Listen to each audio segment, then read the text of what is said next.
আমি আমার last study abroad ভিডিওতে বেশ অনেকগুলো কোয়েশ্চেন পেয়েছি এবং অনেকগুলো দেখলাম আপনাদের মধ্যে কনফিউশন আছে আইএলটিএস এক্সাম নিয়ে।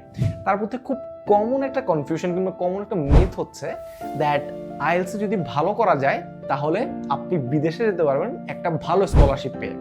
ভিডিও শুরু করার আগেই আমি একটা মিথ কমপ্লিটলি ক্লিয়ার করে দিতে চাই দ্যাট ভাই দেখেন, আইএলটিএস যদি আপনি ভালো করেন তাহলে আপনি কোনোভাবে একটা ভালো স্কলারশিপ কিংবা আপনি কোনো ধরনের স্কলারশিপ পাবেন না। রাদার আইএলটিএস হচ্ছে একটা ইংলিশ প্রফিসিয়েন্সি টেস্ট এবং আইএলটিএস এর ফুল ফর্মটা হচ্ছে international English language testing system, right?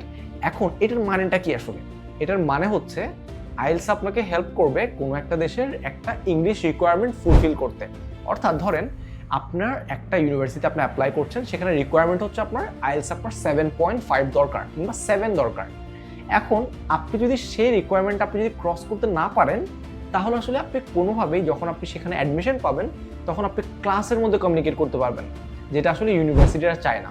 ইউনিভার্সিটিরা চায় দ্যাট আমার এখানে যারা নন নেটিভ স্পিকার্সরা আসবে তারা যেন আমার ক্লাসরুমগুলোতে ভালোভাবে কম্পিটিটিভলি কম্পিট করতে পারে ক্লাসে এবং তারা টিচারের সাথে কমিউনিকেট করতে পারে।